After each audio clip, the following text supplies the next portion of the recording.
Hello students, हमारे YouTube channel science platform में आपका स्वागत है। आज का यह वीडियो कक्षा 9 विज्ञान से संबंधित है। इस वीडियो में हम 100 महत्वपूर्ण वस्तुनिष्ठ प्रश्नों पर चर्चा करेंगे। सारे एमसीक्यू काफी इंपॉर्टेंट हैं, इसलिए इस वीडियो का आप लास्ट तक जरूर देखें। आइए वीडियो हम शुरू करते हैं।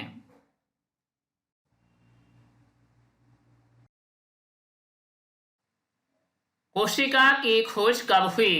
ऑप्शन दिया गया है 1665 ईस्वी में, 1674 ईस्वी में, 1855 ईस्वी में या फिर 1940 ईस्वी में। कोशिका की खोज रॉबर्ट हुक द्वारा 1665 ईस्वी में की गई। कोशिका में प्रोटीन निर्माण केंद्र होता है। ऑप्शन है माइटोकॉन्ड्रिया, क्लोरोप्लास्ट, राइबोसोम या फिर लाइसोसोम। कोशिका के अंदर प्रोटीन निर्माण का कार्य राइबोसोम के द्वारा किया जाता है। पादप कोशिका का कौन सा भाग निर्जीव होता है? ऑप्शन है कोशिका भित्ति, कोशिका झिल्ली, केंद्रक झिल्ली या फिर साइटोप्लाज्म। पादप कोशिका में कोशिका भित्ति निर्जीव होता है। कोशिका में केंद्रक का पता लगाने वाले वैज्ञानिक थे। ऑप्शन है Robert Hooke, Robert brown, Leeuwenhoek या एम स्लीडन। सही जवाब है रॉबर्ट ब्राउन। रॉबर्ट ब्राउन ने ही कोशिका के अंदर केंद्रक का पता लगाया।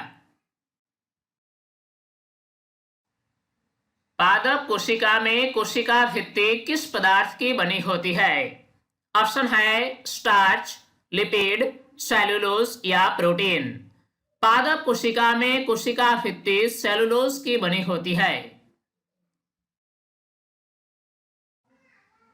जिन जीवों के कोशिका में केंद्रक झिल्ली नहीं होती है उन्हें कहा जाता है।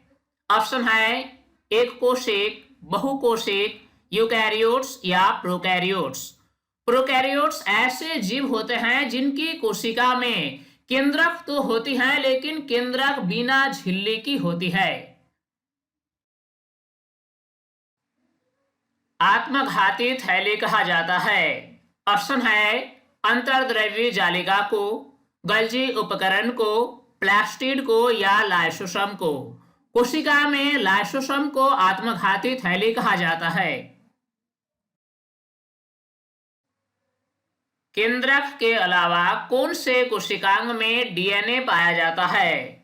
ऑप्शन है माइटोकॉन्ड्रिया में, प्लास्टिड में, माइटोकॉन्ड्रिया एवं प्लास्टिड दोनों में या फिर इनमें से कोई नहीं। कोशिका में केंद्रक में डीएनए पाया जाता है। इनके अलावा माइटोकॉन्ड्रिया और प्लास्टिड इन दोनों कोशिकांग में भी डीएनए पाया जाता है। श्वेत तथा रंगहीन प्लास्टिड को कहा जाता है। ऑप्शन है ल्यूकोप्लास्ट, क्लोरोप्लास्ट, क्रोमोप्लास्ट या इनमें से कोई नहीं। पौधों की कोशिका में 3 प्रकार के प्लास्टिड पाए जाते हैं। वैसे प्लास्टिड जो श्वेत या फिर रंगहीन होते हैं उन्हें ल्यूकोप्लास्ट कहा जाता है। जो प्लास्टिड का रंग हरा होता है यानी जिनके अंदर क्लोरोफिल पाया जाता है उन्हें क्लोरोप्लास्ट कहा जाता है। और जो प्लास्टिड हरे रंग के अलावा कोई दूसरे रंग से रंगित हो जैसे कि नीला, पीला, लाल इत्यादि, तो वैसे प्लास्टिड को क्रोमोप्लास्ट कहा जाता है। किस ऊतक की क्रियाशीलता के कारण पौधों की लंबाई में वृद्धि होती है? ऑप्शन दिया गया है शीर्षस्थ विभजितक, पार्श्व विभजितक, अंतर्विष्ट विभजितक या संवहन ऊतक। पौधों में लंबाई में वृद्धि का कारण है शीर्षस्थ विभजितक की क्रियाशीलता। यह ऊतक तने के शीर्ष स्थान पर स्थित होते हैं। इसकी क्रियाशीलता के कारण ही पौधों की लंबाई में वृद्धि होती है। नारियल का रेशा किस ऊतक का बना होता है? ऑप्शन है विभजितक ऊतक, दृढ़ ऊतक, संवहन ऊतक या इनमें से कोई नहीं। नारियल का रेशा काफी दृढ़ होता है और यह दृढ़ उत्तक का बना होता है। जाइलम और फ्लोएम किस प्रकार के उत्तक हैं? ऑप्शन दिया गया है दृढ़ उत्तक, संवहन उत्तक, विभजितक उत्तक या रक्षी उत्तक। पौधों में जाइलम के द्वारा जल का परिवहन होता है, जबकि पौधों में प्रकाश संश्लेषण के पश्चात बने खाद्य पदार्थ का परिवहन फ्लोएम के द्वारा होता है। इस प्रकार जाइलम और फ्लोएम पौधों के शरीर में पदार्थों का परिवहन करता है, इसलिए इन दोनों प्रकार के उत्तक को संवहन उत्तक के अंतर्गत रखा गया है। जंतुओं में शरीर का बाहरी और भीतरी रक्षक आवरण बनाते हैं। ऑप्शन है संवेदी उत्तक, एपिथेलियम उत्तक, संयोजी उत्तक या कंकाल उत्तक। जंतुओं के शरीर में बाहरी और भीतरी रक्षक आवरण एपिथेलियम उत्तक के द्वारा बनाया जाता है। जीवों को 5 जगत में वर्गीकृत करने वाले वैज्ञानिक थे। ऑप्शन दिया गया है Darwin, Carolus Linnaeus, R Whittaker या कार्ल वॉश। आर व्हिटेकर ने संपूर्ण जीवधारियों को 5 जगत में वर्गीकृत किया। उनके द्वारा इन 5 जगतों का नाम दिया गया मोनेरा, प्रोटिस्टा, फंजाई, प्लांटी और एनिमेलिया। एक दीर्घकालिक रोग का उदाहरण है। ऑप्शन दिया गया है मलेरिया, एक्जिमा, जुकाम या हैजा। मलेरिया एक दीर्घकालिक रोग का उदाहरण है। मलेरिया का रोगवाहक है। ऑप्शन है मक्खी, मच्छर, तिलचट्टा या चूहा। मलेरिया रोग का रोगवाहक मादा एनोफिलिस मच्छर है। किस पोषक तत्व की कमी से एनीमिया नामक रोग होता है? ऑप्शन है आयोडीन, लोहा, तांबा या जस्ता। मनुष्यों में लोहे की कमी के कारण ही एनीमिया रोग होता है। किस पोषक तत्व की कमी से घेघा नामक रोग होता है? ऑप्शन है आयोडीन, लोहा, तांबा या जस्ता। आयोडीन की कमी से घेघा नामक रोग होता है। एड्स होता है जीवाणु द्वारा, फफूंद द्वारा, विषाणु द्वारा या कवक द्वारा। एड्स विषाणु के द्वारा होता है। ओजोन परत के ह्रास यानी अवक्षय का मुख्य कारक है। ऑप्शन है SO2, CO2, CFC या CO। वायुमंडल में ओजोन परत के ह्रास का मुख्य कारक है CFC यानी क्लोरोफ्लोरोकार्बन।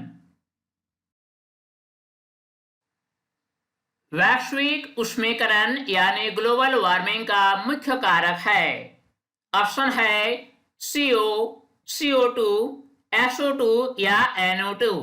मुख्य रूप से ग्लोबल वार्मिंग का मुख्य कारक है कार्बन डाइऑक्साइड यानी CO2। ओजोन का सूत्र है। ऑप्शन है O, O2, CO या O3। ओजोन का रासायनिक सूत्र होता है O3। वायुमंडल में कार्बन डाइऑक्साइड के बढ़ने का संबंध है। ऑप्शन दिया गया है समुद्र तल के उठने से, ओजोन परत के अपक्षय से, अम्लीय वर्षा से या फिर चक्रवात से। वायुमंडल में कार्बन डाइऑक्साइड के बढ़ने के कारण ग्लोबल वार्मिंग की परिघटना के फलस्वरूप पृथ्वी की तापमान में वृद्धि होती है। इस कारण क्या होता है कि ध्रुवों प्रदेश पर जमे बर्फ पिघलने लगते हैं, जिससे समुद्र के जल स्तर ऊपर उठने लगते हैं। यानी सही जवाब होगा ऑप्शन ए, समुद्र तल के उठने से। टीका यानी वैक्सीनेशन का आविष्कार किसने किया था? ऑप्शन दिया गया है जैस Simpson, Edward Jenner, Alexander Fleming या क्रिश्चियन बर्नार्ड। सही जवाब है एडवर्ड जेनर। एडवर्ड जेनर ने ही सबसे पहले चेचक रोग के लिए टीके की खोज की। निम्न में से कौन सा खरीफ फसल का उदाहरण है? ऑप्शन दिया गया है चना, सरसों, गेहूं या फिर धान। धान वर्षा ऋतु की फसल है, अर्थात यह एक खरीफ फसल है। निम्न में से कौन सी रबी फसल का उदाहरण है? ऑप्शन दिया गया है धान, मक्का, गेहूं या अरहर। रबी फसल की अवधि अक्टूबर से मार्च तक की होती है, अर्थात गेहूं रबी फसल का एक उदाहरण है। दलहन फसलों से कौन सा प्रमुख पोषक पदार्थ प्राप्त होता है? ऑप्शन है प्रोटीन, वसा, कार्बोहाइड्रेट या खनिज लवण। दलहन फसलों से मुख्य रूप से प्रोटीन प्राप्त होता है। फसल पौधों के साथ उगने वाले अवांछित पौधों को क्या कहा जाता है? ऑप्शन है घास फूस, खरपतवार, जंगली पौधे या धान्य फसलें। वैसे अवांछित पौधे जो फसल पौधे के साथ उग आते हैं उन्हें खरपतवार कहा जाता है। हमारे देश में किस क्रांति के कारण खाद्यान्न उत्पादन में कई गुना वृद्धि हुई? ऑप्शन है श्वेत क्रांति, नीली क्रांति, पीली क्रांति या हरित क्रांति। हरित क्रांति के कारण ही हमारे देश में खाद्यान्न उत्पादन में कई गुना वृद्धि हुई। नीली क्रांति किससे संबंधित है? ऑप्शन है खाद्यान्न उत्पादन से, अंडा उत्पादन से, झींगा उत्पादन से या मत्स्य उत्पादन से। सही जवाब है मत्स्य उत्पादन से। नीली क्रांति मत्स्य उत्पादन से संबंधित है। भारत में हरित क्रांति के जन्मदाता है। ऑप्शन है बी.एल. चोपड़ा, एम.एस. स्वामीनाथन, वीज कुरियन या अमृता पटेल। भारत में हरित क्रांति के जन्मदाता एम.एस. स्वामीनाथन है। साहिवाल प्रजाति है। ऑप्शन दिया गया है गाय की, भैंस की, मुर्गी की या इनमें से कोई नहीं। साहिवाल गाय की एक प्रजाति है। लाल सिंधी किसकी प्रजाति है? ऑप्शन है गाय की, भैंस की, मुर्गी की या इनमें से कोई नहीं। लाल सिंधी गाय की एक प्रजाति है। एक ही खेत में विभिन्न फसलों को पूर्व नियोजित अनुक्रम में उगाने की विधि को क्या कहते हैं? ऑप्शन है निश्चित फसलें, फसल चक्र, अंतरा फसलीकरण या इनमें से कोई नहीं।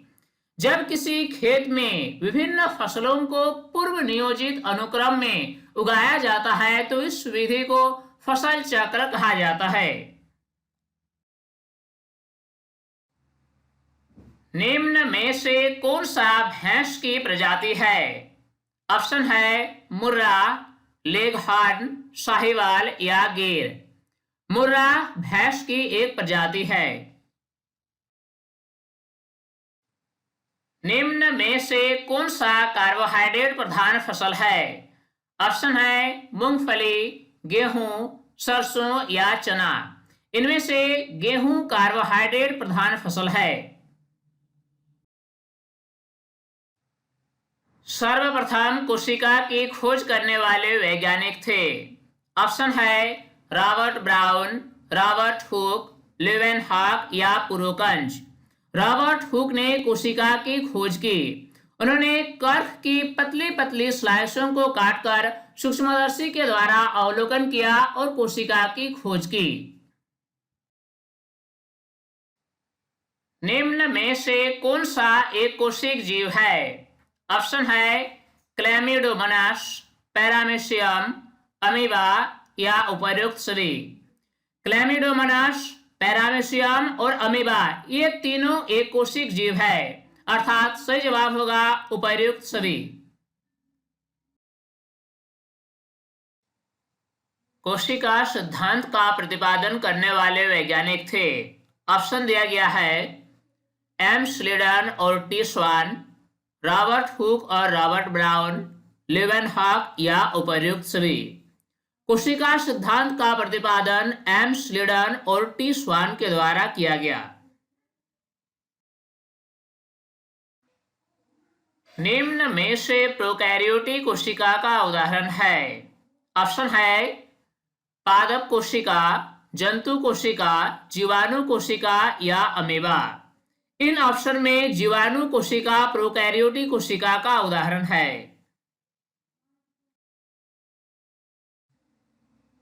कोशिका का बिजली घर है। ऑप्शन है माइटोकॉन्ड्रिया, केंद्रक, राइबोसोम या प्लास्टिड।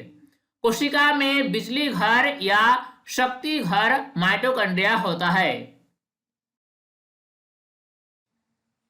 कोशिका ऊर्जा को किस रूप में संचित रखता है? ऑप्शन है एडीपी, एटीपी, अकार्बनिक फॉस्फेट या विद्युत ऊर्जा।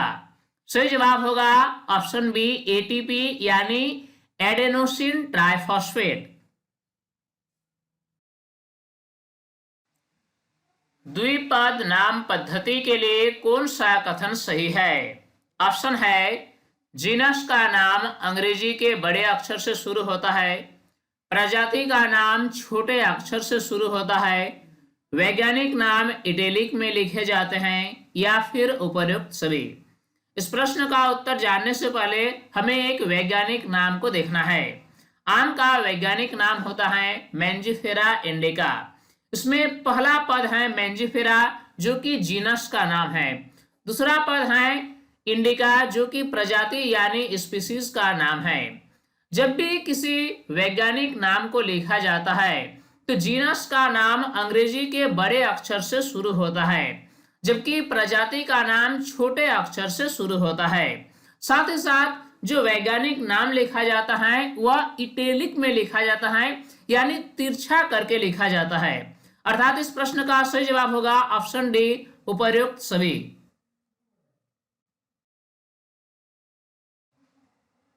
संपूर्ण जीव जगत को व्हिटेकर ने कितने भागों में विभाजित किया? ऑप्शन दिया गया है 3, 4, 5 या 6। संपूर्ण जीव जगत को व्हिटेकर ने 5 भागों में विभाजित किया। मोनेरा, प्रोटिस्टा, फंजाई, प्लांटी और एनिमेलिया, अर्थात सही जवाब होगा ऑप्शन सी। उभयचर पादप है। ऑप्शन दिया गया है थैलोफ्राइटा, ब्रायोफ्राइटा, टेरिडोफ्राइटा या जिम्नोस्पर्म। ब्रायोफाइटा को उभयचर पादप कहा जाता है।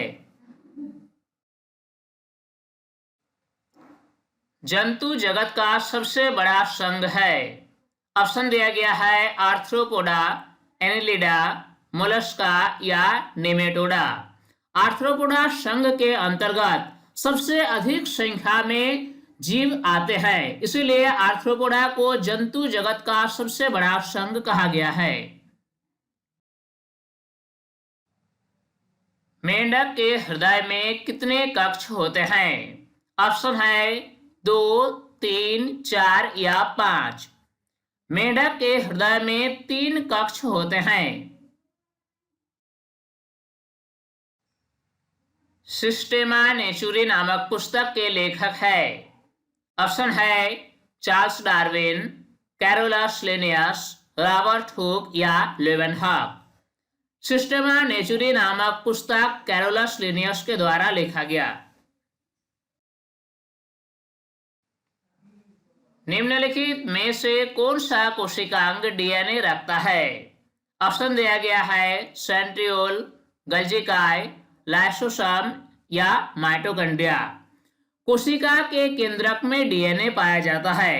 इसके अलावा माइटोकॉन्ड्रिया और प्लास्टिड में भी डीएनए पाया जाता है।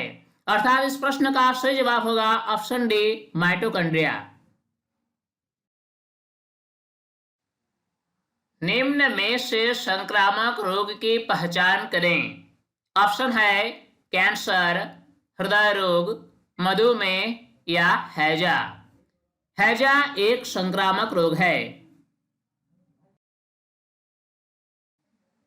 निम्नलिखित में कौन जीव एक कोशिकीय है? ऑप्शन है पैरामीशियम, कवक, आम या अंडाणु। पैरामीशियम एक कोशिकीय जीव है। पादप कोशिका की सबसे बाहरी परत क्या है? ऑप्शन है प्लाज्मा झिल्ली, कोशिका भित्ति, केंद्रक या कोशिका द्रव्य। पादप कोशिका में सबसे बाहरी परत होती है कोशिका भित्ति।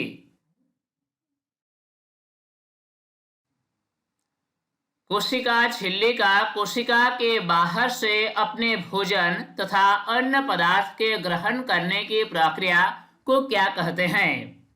ऑप्शन दिया गया है वर्णात्मक पारगम्य, एंडोसाइटोसिस, अवशोषण या अल्प परासरण। कोशिका जब किसी भी पदार्थ को बाहर से अंदर की ओर लेती है तो कोशिका झिल्ली के द्वारा ग्रहण करने की यह प्रक्रिया एंडोसाइटोसिस कहा जाता है। कोशिका में आनुवंशिक गुणों की सूचना कहाँ होती है? ऑप्शन दिया गया है माइटोकॉन्ड्रिया, कोशिका द्रव्य, राइबोसोम या गुणसूत्र। कोशिका में आनुवंशिक गुणों की सूचना डीएनए में होती है जो गुणसूत्र में उपस्थित होता है। लाइसोसोम कौन बनाता है? ऑप्शन है माइटोकॉन्ड्रिया, कोशिका द्रव्य, राइबोसोम या गल्जी उपकरण। कोशिका में लाइसोसोम का निर्माण गल्जी उपकरण के द्वारा किया जाता है। किसी विशेष कार्य को करने के लिए कोशिका एक विशेष समूह बनाती है। इस समूह को क्या कहते हैं? ऑप्शन है अंग, अंग तंत्र, उत्तक या व्यष्टि। सही जवाब होगा उत्तक। किसी भी जीव में कोशिकाओं के समूह को उत्तक कहा जाता है। तना के शीर्षस्थ भाग में कौन उत्तक पाया जाता है? ऑप्शन है विभजोत्तक, क्लोरेन्काइमा, स्क्लेरेन्काइमा या पैरेन्काइमा। तने के शीर्ष भाग पर विभजोत्तक उत्तक पाया जाता है। इसी उत्तक की क्रियाशीलता के कारण तने की लंबाई में वृद्धि होती है। पौधों में पत्तियों द्वारा बने हुए भोजन का संवहन पौधे के सभी भागों में कौन उत्तक करता है? ऑप्शन दिया गया है जाइलम, फ्लोएम, विभजोत्तक या पैरेन्काइमा। पत्तियों के द्वारा बने हुए भोजन का संवहन पौधे के विभिन्न भागों में फ्लोएम नामक उत्तक के द्वारा किया जाता है। अस्थि एवं मांसपेशियों को जोड़ने वाली रचना है। ऑप्शन दिया गया है लिगामेंट, टेंडन, तंत्रिका या मांसपेशी। जंतुओं में अस्थि एवं मांसपेशियों को जोड़ने वाली रचना है टेंडन। नारियल के रेशे में कौन उत्तक पाया जाता है? ऑप्शन दिया गया है विभजोत्तक, क्लोरेन्काइमा, स्क्लेरेन्काइमा या पैरेन्काइमा। नारियल के रेशे काफी दृढ़ होते हैं और यह स्क्लेरेन्काइमा नामक उत्तक का बना होता है। अस्थि एक उत्तक है। ऑप्शन है संयोजी उत्तक, तंत्रिका उत्तक, एपिथेलियम उत्तक या पेशीय उत्तक। अस्थि एक संयोजी उत्तक का उदाहरण है। कौन सा उत्तक शरीर के बाहरी और भीतरी रक्षक आवरण बनाते हैं? ऑप्शन दिया गया है कंकाल उत्तक, संयोजी उत्तक, एपिथेलियम उत्तक या संवेदी उत्तक। जंतुओं के शरीर में बाहरी और भीतरी रक्षक आवरण बनाते हैं एपिथेलियम उत्तक। किनके द्वारा जीवों को 5 जगत में वर्गीकृत किया गया? ऑप्शन दिया गया है कैरोलस लिनियस, अरस्तु, व्हिटेकर या कार्लोवस। सही जवाब होगा व्हिटेकर। व्हिटेकर ने संपूर्ण जीवधारियों को 5 जगत में वर्गीकृत किया: मोनेरा, प्रोटिस्टा, फंजाई, प्लांटी और एनिमेलिया। जीवों के लिए नामकरण की द्विनाम पद्धति का प्रतिपादन किया गया।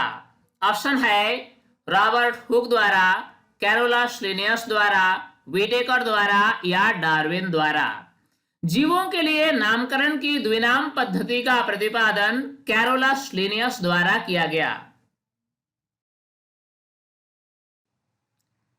निम्न में से कौन से एक जीवाणु जनित रोग नहीं है? ऑप्शन दिया गया है एंथ्रैक्स, तपेदिक, हैजा या इन्फ्लुएंजा। इस प्रश्न में एंथ्रैक्स, तपेदिक और हैजा जीवाणु के द्वारा होता है, जबकि इन्फ्लुएंजा जीवाणु जनित रोग नहीं है, यह विषाणु के द्वारा होता है। क्षय रोग किसके कारण होता है? ऑप्शन है Vibrio cholerae, Mycobacterium tuberculosis, HIV, Salmonella typhi. क्षय रोग यानी टीबी या माइकोबैक्टीरियम ट्यूबरकुलोसिस के कारण होता है। कार्बन चक्र में कौन सा चरण शामिल नहीं है?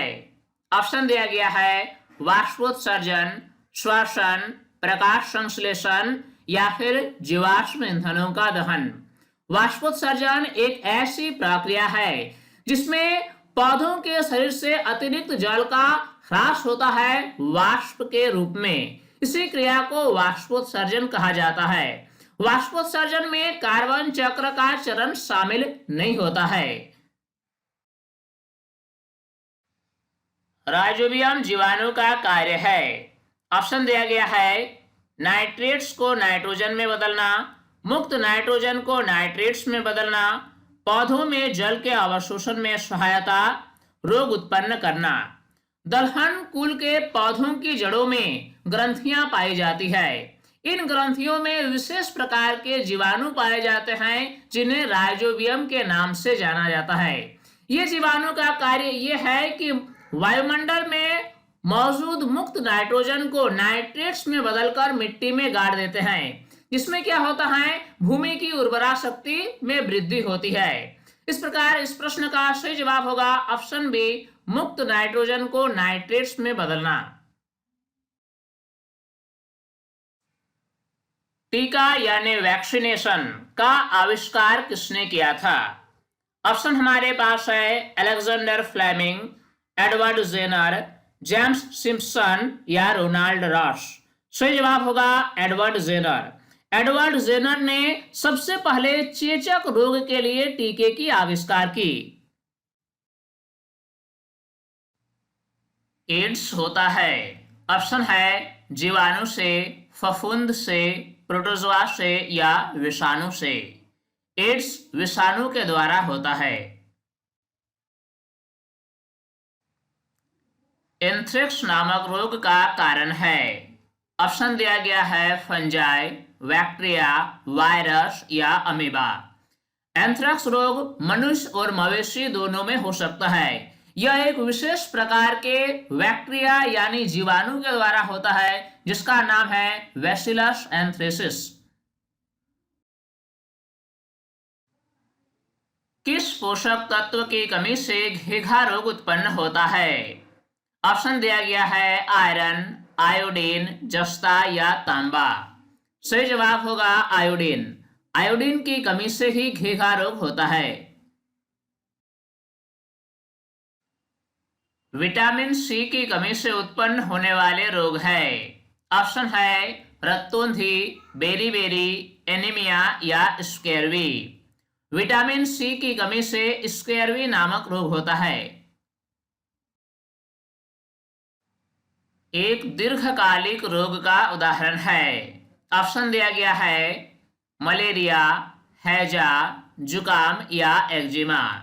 लंबे समय तक रहने वाले रोग को दीर्घकालिक रोग कहा जाता है। मलेरिया एक दीर्घकालिक रोग का उदाहरण है। मधुमक्खी पालन से क्या लाभ है?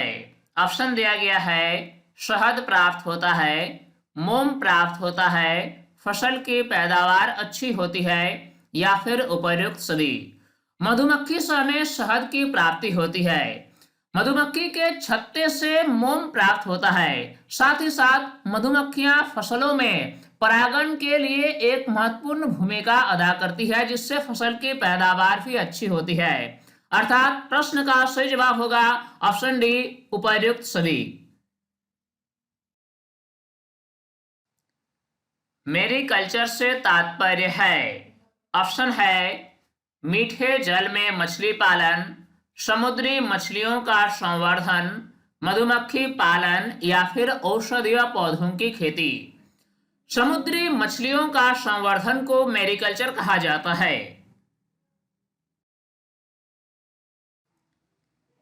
खेतों में खाद के प्रयोग से मिट्टी में, ऑप्शन है कार्बनिक पदार्थों की मात्रा में वृद्धि होती है, जल धारण की क्षमता बढ़ती है, संरचना में सुधार होती है या फिर उपर्युक्त सभी।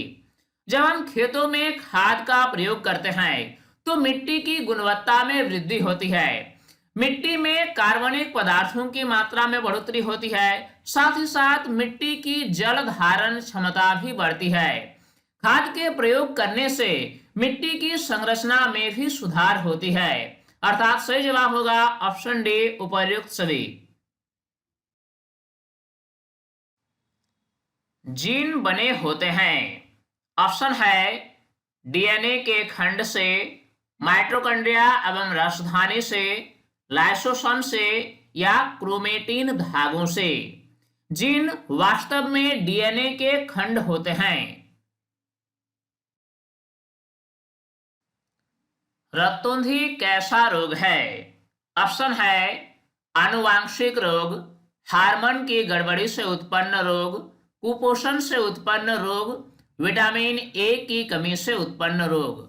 रतौंधी एक ऐसी बीमारी है जिसमें व्यक्तियों को रात के समय या फिर कम प्रकाश में वस्तुओं को अच्छी तरह से दिखाई नहीं देती है। यह बीमारी विटामिन ए की कमी से उत्पन्न होता है। कार्क कोशिकाओं में पाया जाता है? ऑप्शन है लैटेक्स, सेलुलोज, सुबेरिन या लिग्निन। कार्क कोशिकाओं में सुबेरिन पाया जाता है। पौधे जिन पदार्थों का संश्लेषण करते हैं वे कहलाते हैं? ऑप्शन दिया गया है जैव रसायन, चट्टान, फल या कार्बोहाइड्रेट। पौधे जिन पदार्थों का संश्लेषण करते हैं वे पदार्थ जैव रसायन कहलाते हैं। वे प्राकृतिक पदार्थ जिनका उपयोग मनुष्य अपने जीवन यापन एवं विकास के लिए करता है कहलाते हैं।